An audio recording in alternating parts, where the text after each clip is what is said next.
नमस्कार, दिन भर की बड़ी खबरों में आपका स्वागत है। मैं हूं आपके साथ मानसी।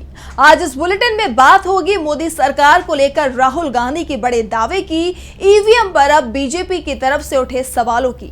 देखेंगे स्पीकर पद पर एनडीए में मचे घमासान को, पश्चिम बंगाल में बीजेपी सांसद की ममता बनर्जी से मुलाकात को, जानेंगे महाराष्ट्र एनडीए में क्यों मचा है घमासान, और बुलेटिन के आखिर में बात नीट पर सुप्रीम कोर्ट की सख्त टिप्पणी की। लेकिन दिन भर की तमाम बड़ी खबरों से पहले एक नजर आज की सुर्खियों पर।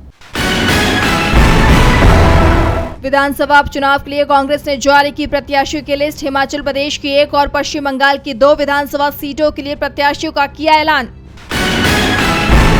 यूपी में कांग्रेस के प्रदेशाध्यक्ष अजय राय ने पीएम मोदी को दी चुनौती। कहा, पीएम वाराणसी सीट छोड़कर एक बार फिर चुनाव लड़ें और जीत कर दिखा दें। अगर वो जीत गए तो मैं राजनीति से दे दूंगा इस्तीफा।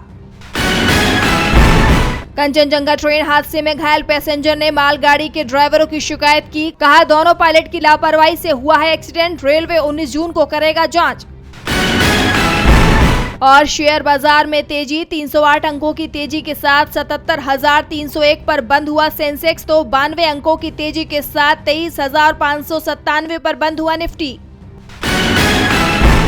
ये तो थी सुर्खियां। अब बात आज की सबसे बड़ी खबर की।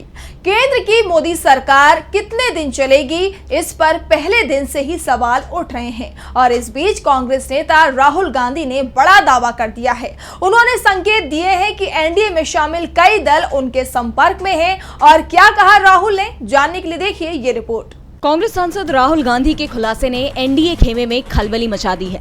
दरअसल राहुल का कहना है कि एनडीए सरकार के कई सांसद इंडिया गठबंधन के संपर्क में हैं। राहुल ने चेतावनी दी है कि एक छोटी सी गलती एनडीए को बहुत भारी पड़ सकती है। इसके साथ ही राहुल ने दावा किया कि मोदी खेमे में बहुत असंतोष है। उस तरफ के कई दल सरकार गिरने पर पाला बदलने के लिए तैयार हैं। राहुल ने कहा कि लोकसभा चुनावों के बाद भारतीय राजनीति में बहुत बड़ा बदलाव आया है, जिसके बाद मोदी का विचार और मोदी की छवि खत्म हो गई है। राहुल ने बीजेपी को घेरते हुए कहा कि जो लोग 10 साल से अयोध्या की बात कर रहे थे, उनका वहां की जनता ने सफाया कर दिया है। उन्होंने आगे कहा कि धार्मिक नफरत पैदा करने का भाजपा का मूल ढांचा और विचार दोनों ही ध्वस्त हो चुके हैं।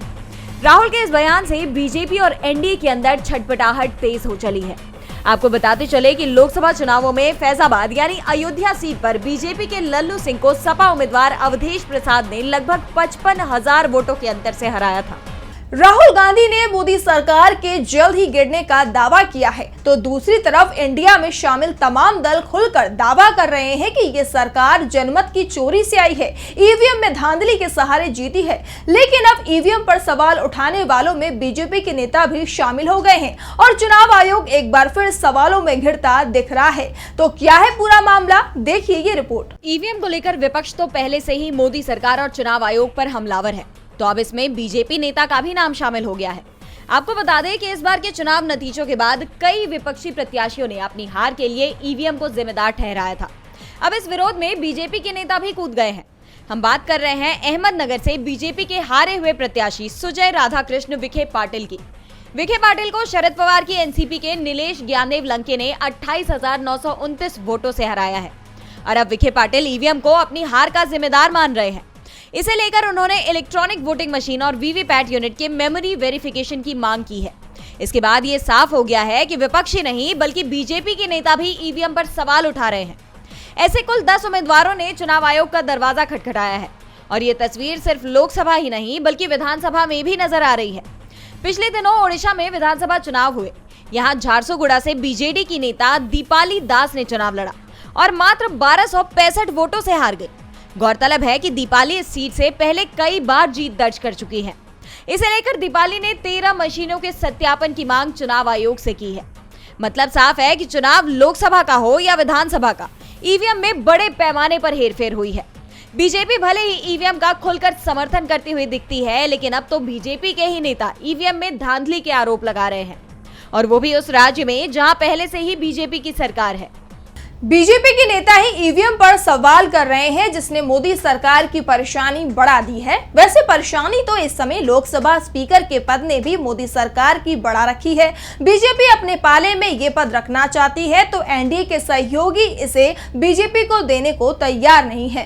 खास तौर पर टीडीपी का रुख कुछ ज्यादा ही सख्त दिख रहा है। तो क्या है मामला, देखिए ये रिपोर्ट। लोकसभा स्पीकर का पद एनडीए में टूट की वजह बनता दिखाई दे रहा है। एक और बीजेपी किसी भी कीमत पर स्पीकर की गद्दी पर अपने नेता को बिठाना चाहती है, तो वहीं टीडीपी भी अपनी मांग पर लगातार अड़ी हुई है। चंद्रबाबू नायडू ने तो स्पीकर पद को लेकर समझौता करने से इनकार ही कर दिया है। नायडू का साफ कहना है कि लोकसभा में स्पीकर टीडीपी का ही होगा, क्योंकि एनडीए में पहले भी स्पीकर का पद सहयोगी दल को मिला है। वैसे दावा ये भी किया जा रहा है कि टीडीपी कोटे के मंत्रियों को कम महत्व के मंत्रालय दिए जाने से नायडू पहले ही खफा हैं, और दूसरी तरफ स्पीकर पद पर बीजेपी और टीडीपी की तनातनी एनडीए में टूट का कारण बन सकती है।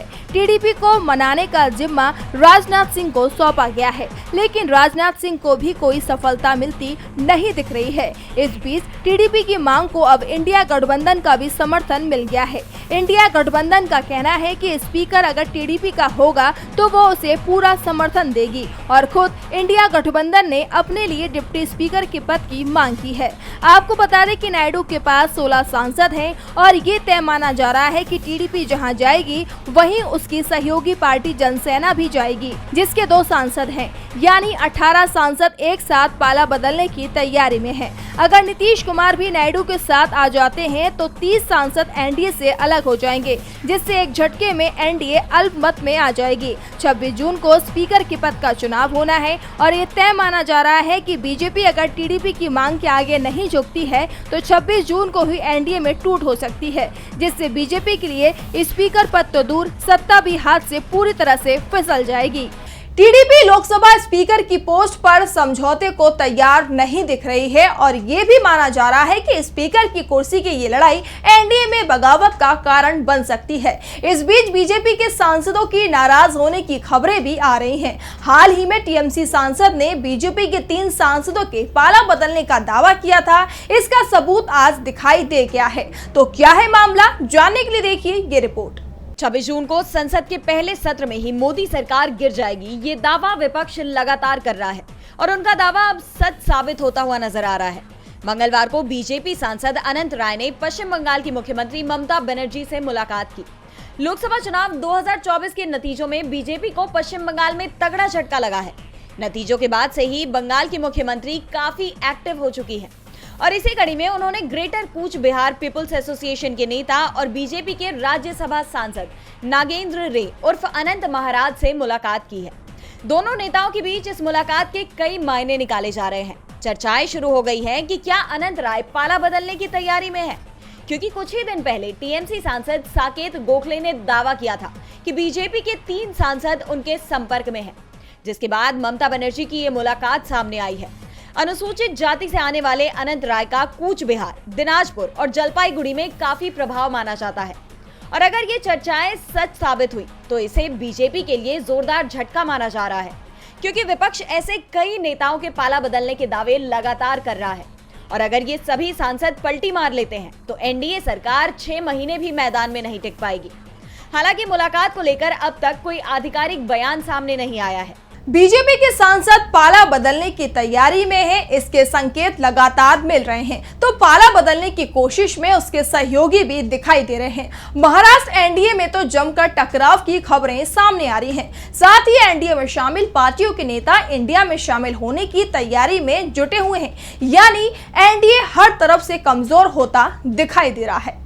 महाराष्ट्र में महायुति गठबंधन बड़े संकट में नजर आ रहा है। फिलहाल सत्ता पर काबिज बीजेपी शिंदे गुट की शिवसेना और एनसीपी अजित गुट का ये गठबंधन इस बार के चुनाव से पहले ही कमजोर होता जा रहा है। केंद्र की एनडीए सरकार में मंत्रिमंडल के बंटवारे के बाद से जहां गठबंधन में शामिल दोनों ही दल बीजेपी से नाराज नजर आ रहे थे, तो अब अजित गुट ने पीएम मोदी के सामने बड़ी मांग रखने की बात कही है।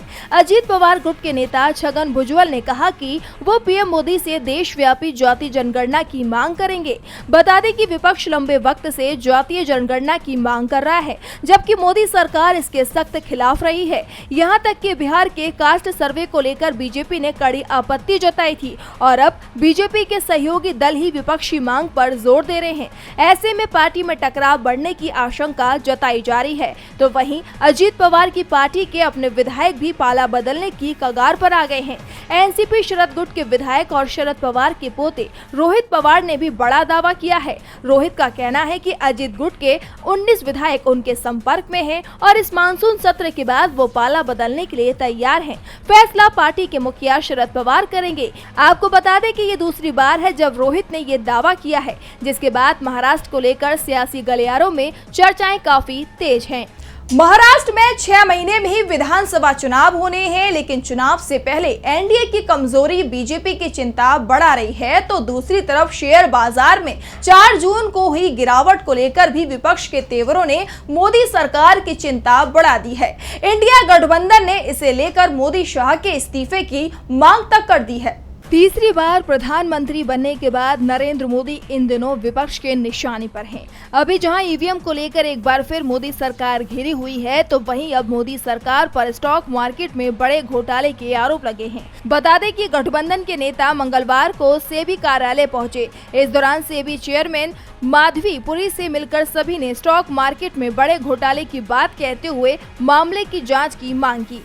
सेबी कार्यालय पहुंचने के बाद नेताओं ने कहा कि लोकसभा चुनाव के बाद जिस दिन चुनाव के रिजल्ट आए, उसी दिन स्टॉक मार्केट तेजी से गिरा। इसी के साथ अमित शाह के इस्तीफे की मांग की। बता दें कि टीएमसी के कल्याण बनर्जी का कहना है कि नतीजों के बाद शेयर मार्केट में 30 लाख करोड़ रुपए का नुकसान हुआ, ये स्कैम है। अमित शाह ने नतीजों से पहले एक इंटरव्यू में कहा था कि जमकर शेयर खरीदो। उनका इससे क्या लिंक है? इस स्कैम के पीछे नरेंद्र मोदी और अमित शाह हैं। इस मामले की जाँच होनी चाहिए। वहीं सागरिका घोष ने प्रधानमंत्री नरेंद्र मोदी, वित्त मंत्री निर्मला सीतारमन और अमित शाह से इस्तीफे की मांग की है। तो वहीं अरविंद सावंत ने सेबी चेयरमैन से मुलाकात के दौरान कहा, अमित शाह और मोदी ने कहा कि आप शेयर में निवेश करिए। 400 पार का नारा लगाया और इस तरह से आम लोगों ने पैसे लगाए, लेकिन नतीजों के बाद उन्हें नुकसान हुआ। इस बात की जांच होनी चाहिए। बता दें कि इससे पहले नतीजों के बाद ही राहुल गांधी ने स्टॉक मार्केट में गिरावट को लेकर बड़े घोटाले की बात कही थी। उन्होंने इसके लिए पीएम नरेंद्र मोदी और केंद्रीय गृह मंत्री अमित शाह को जिम्मेदार ठहराते हुए जांच की मांग की थी। इसके बाद तृणमूल कांग्रेस ने भी घोटाले की बात कहते हुए जांच की मांग की थी। टीएमसी ने एग्जिट पोल में भी घोटाले की बात कही थी। और बुलेटिन के आखिर में देखिए नीट पर मचे घमासान को। नीट परीक्षा परिणामों में हुई धांधली को लेकर मंगलवार को सुप्रीम कोर्ट में सुनवाई हुई, तो वहीं आज आम आदमी पार्टी ने जंतर मंतर पर केंद्र सरकार के खिलाफ प्रदर्शन किया। इस दौरान आपने केंद्र सरकार पर अपनी जिम्मेदारी से भागने का आरोप लगाया और क्या कुछ कहा आपने, जानने के लिए देखिए ये रिपोर्ट। मंगलवार को सुप्रीम कोर्ट में नीट घोटाले पर ग्रेस मार्क्स से जुड़ी याचिका पर सुनवाई हुई। इस दौरान कोर्ट ने नेशनल टेस्टिंग एजेंसी यानी कि एनटीए से कई तीखे सवाल किए। कोर्ट ने कहा कि अगर किसी की ओर से जरा सी भी लापरवाही हुई है तो उसे पूरी तरह से निपटाया जाना चाहिए। बच्चों ने परीक्षा की तैयारी की है, हम उनकी मेहनत को नहीं भूल सकते हैं। बेंच ने सरकार और एनटीए से ये भी कहा कि कल्पना कीजिए कि सिस्टम के साथ धोखाधड़ी करने वाला व्यक्ति डॉक्टर बन जाता है, वह समाज के लिए और भी ज्यादा खतरनाक है। इसी के साथ घोटाले से जुड़ी याचिकाओं को 8 जुलाई को सुनवाई करने के लिए लिस्ट कर दिया गया और वकीलों से भी उसी दिन सभी मामलों पर बहस करने के निर्देश दिए गए। वहीं आज नीट परीक्षा के परिणामों में हुई धांधली को लेकर दिल्ली के जंतर मंतर पर आम आदमी पार्टी ने विरोध प्रदर्शन किया। इस दौरान आप मंत्री सौरभ भारद्वाज ने कहा कि हमारी मांग है कि केंद्र सरकार अपनी जिम्मेदारी सुप्रीम कोर्ट पर न डाले। जो काम सरकार को करना चाहिए वो सुप्रीम कोर्ट पर क्यों छोड़ा जा रहा है। तो वहीं आप विधायक राखी बिरला ने कहा कि चौथी पास राजा की सरकार ने नीट एग्जाम में घोटाला कर देश के मासूम बच्चों के भविष्य के साथ सौदा कर लिया है। इस एग्जाम में कई गड़बड़ियां हुई, लेकिन शिक्षा मंत्री इसे सामान्य घटना बताते हैं। इस अपंग सरकार को देश के भविष्य की चिंता नहीं है। हम इन्हीं मासूम बच्चों की आवाज को बुलंद करने के लिए विरोध प्रदर्शन कर रहे हैं।